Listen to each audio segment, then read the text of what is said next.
Hi guys, and welcome to another video. So this video I'm just going to talk a little bit about mentality. So as a security officer or security dog handler, you have to have a certain type of mentality to do this job. And I'm just going to kind of run you through and maybe give you an insight to what my mentality was like from before I started doing this job or before I started doing training all the way up until now, and about how my mentality has changed from the way I used to be to maybe the way I am now, but also my mentality towards the job, how that's changed. And I think it's important for you to understand this is my opinion on my mentality. This is not an overview of all dog handlers or all security staff. I'm just going to give you an honest view on what my mentality was like to where it is now. So this isn't an overview of everyone, it's just the way that I've seen myself through all of this process. So what was my mentality like before I started this job? I would say that I was a confident person in most situations. There'd be certain situations where I probably wouldn't be that confident. I would say confrontation, not too bad, but I probably wouldn't be your most aggressive person. I'd be more someone that tried to keep the peace and maybe try to talk people out of doing certain things. But I'd say that my mentality was more of like a peacekeeper than it was an aggressive person or someone that wanted to cause trouble. Then when I first started training, so when I first turned up to training and started training to do this job, when I first turned up I felt very much out of place. The kind of dog handlers that were there had obviously been doing the job a lot longer and probably similar to what I am like now. And they was all coming off shift, so they was very tired. I would say that they was all a lot bigger than me. I felt very much out of place, but I also realised that with training and making myself do this and doing it properly, I felt like I could get myself to be a good dog handler. So my mentality was that I felt out of place when I first turned up, but I knew that if I put myself to the job or to the training, that I would start feeling more comfortable and I'd feel like I would be more accepted by them people. So the mentality that I had is that yes, I am out of place here, a bit like anyone that probably turns up to their first day of work sometimes, is that they feel out of place. But my mentality was that if I really put myself to this and really committed myself to this, I felt like I could be a good dog handler. And then when I was speaking to the guys and I tried to get some stories, I was asking questions and that, my mentality to that is yes, I can deal with this, yes, this is something that I want to do.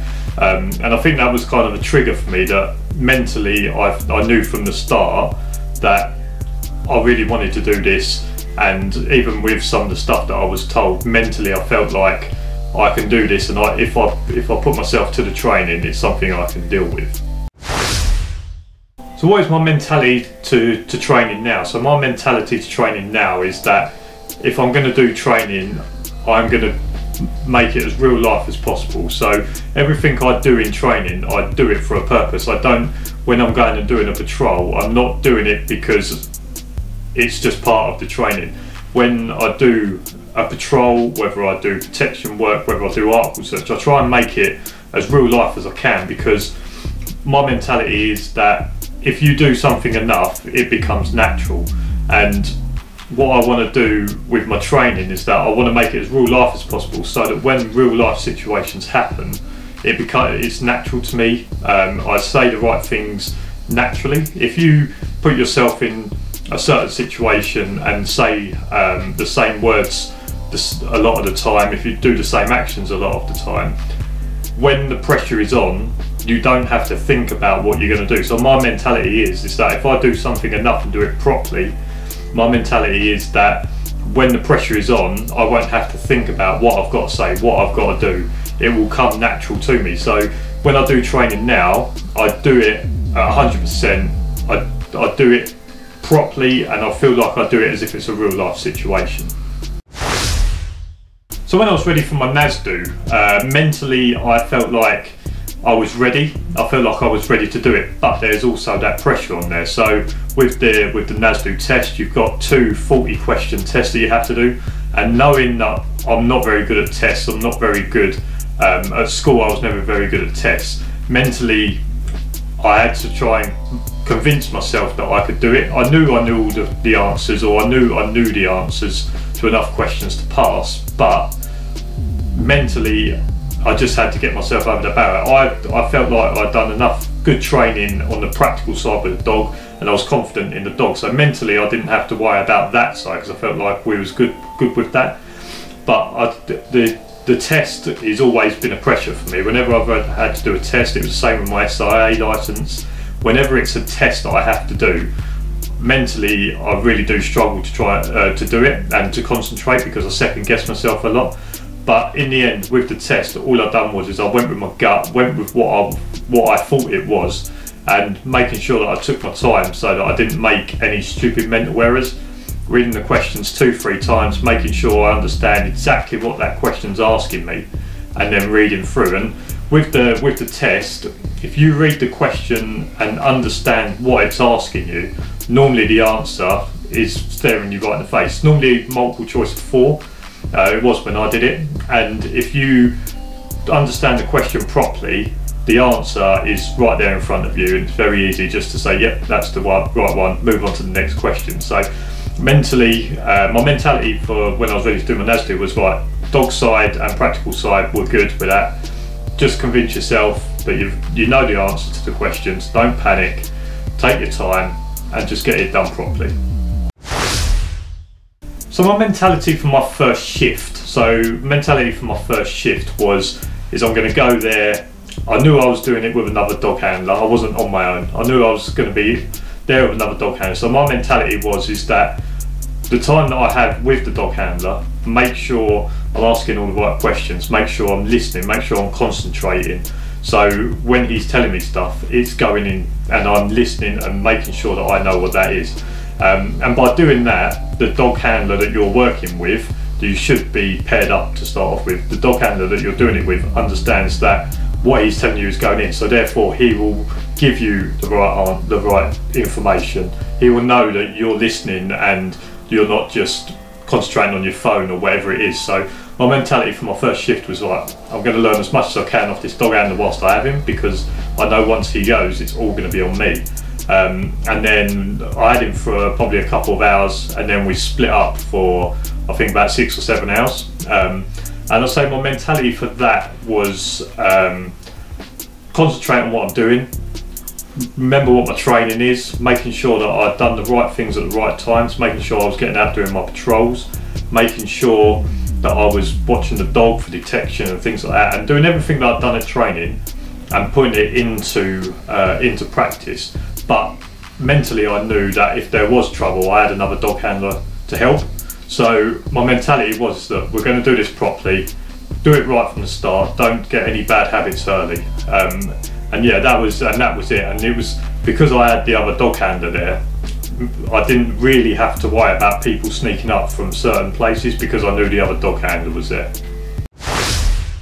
Which takes you to my first shift on my own. So my first shift on my own, my mentality was that it's exactly the same as it was. We just got a bit more ground to cover, and I was going to go there. I was going to do the best job that I could. That's all I could try. I'm put there on my own. Just going to do the best job I can. Going to make sure that I don't miss any patrols. I'm just going to make sure that I check every gate and just try and get through every hour. Every hour was like a little barrier that I had to go through. So my mentality was that it's exactly the same as when the other dog handler was there. Just get through every hour, making sure you're doing the right things, and every hour you go through, tick it off, job good, let's keep going, and just trying to do it through that way. The only issue with it is that I didn't have backup, but because I'd done the other few shifts, I kind of got into understanding the site and knowing where stuff was going to be coming from. So yeah, my mentality was just, look, just get through every hour on your own, just tick it off, move on to the next hour, and just going through it that way.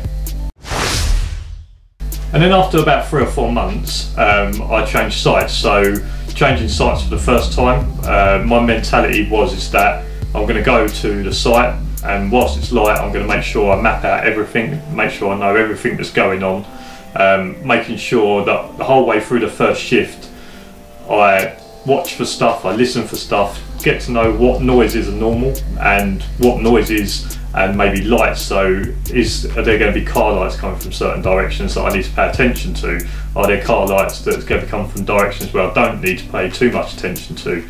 What sounds are around? Is there lots of animals scurrying around?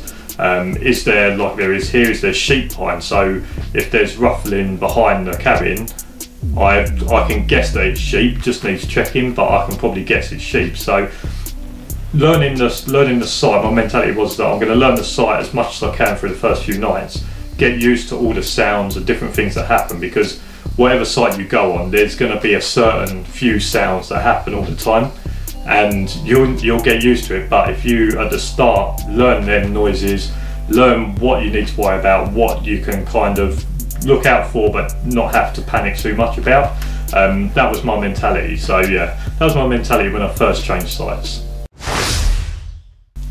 And then dealing with a person at gate for the first time. So dealing with a person at gate for the first time, my mentality was just to take your time, just remember your training.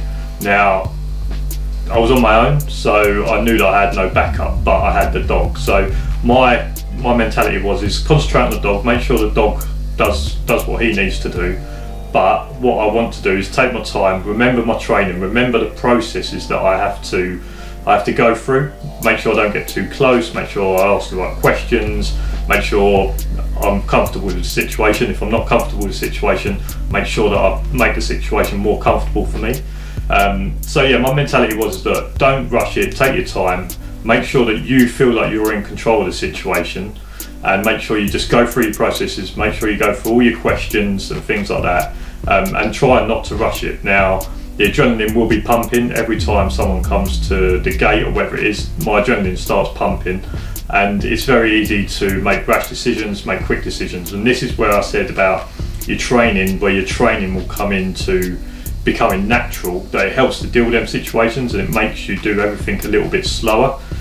So yeah, when the first person comes to the gate, my mentality was, right, take your time, make sure you concentrate on the dog, don't let the dog do anything stupid, don't get too close, take your time, go through all your processes and make sure you feel comfortable with the situation. And if you're not, then make sure there's some way of changing the situation so you are more comfortable. And my mentality now is that I'm comfortable with this site, I know this site, but I'm always on an edge. So my mentality now is that I've been doing this job for about 11 months and I've had no real serious incidents, which I kind of look at the odds is that I'm going to get something, and I may get it soon, I may not get it soon. So I'm always on a bit of an edge that I've got away with it for 11 months so far, something is coming. Hopefully it doesn't, but that's how I keep my edge. And my mentality now is that we're going to go to site, we're going to do all our things, we're going to keep concentrated, we're going to make sure that we don't miss anything, we're not going to miss a noise, we're not going to miss a set of lights, anything like that. But because of the amount of training I've done, my mentality is that if something is to happen, if I go through my training, I should be able to deal with the situation. And because I've done it so much, most of it should become natural. I shouldn't have to think too much about it. And I think that mentality of knowing that you've done enough training that it's going to be natural, you don't panic at them situations. Now, until that really happens, I don't know, I can't be 100% sure, but mentally that's what I feel. I feel like that if something happens, because I've done so much training and I've taken my training seriously, it will be a natural thing for me to deal with it. I won't have to think too much about it. What I will have to think about is that what is that person actually doing? What is going on around me? So there's still some things that I'll need to think about, but I'm comfortable with the site I'm on. I'm comfortable with the level of handler that I am and what I could deal with, and I'm comfortable that if something was to happen, my training would overtake kind of the adrenaline and I'll do most stuff naturally. But like I said, until something happens, I couldn't be 100% sure on that. So I hope you like this video. Look, this is just me just talking about mentality, about what mentality I had, where I was when I first started, where I am now, and hopefully wherever you are on that scale, you can kind of see oh, actually he was the same as I was when he first started training, or he was the same as this when he done his first shift.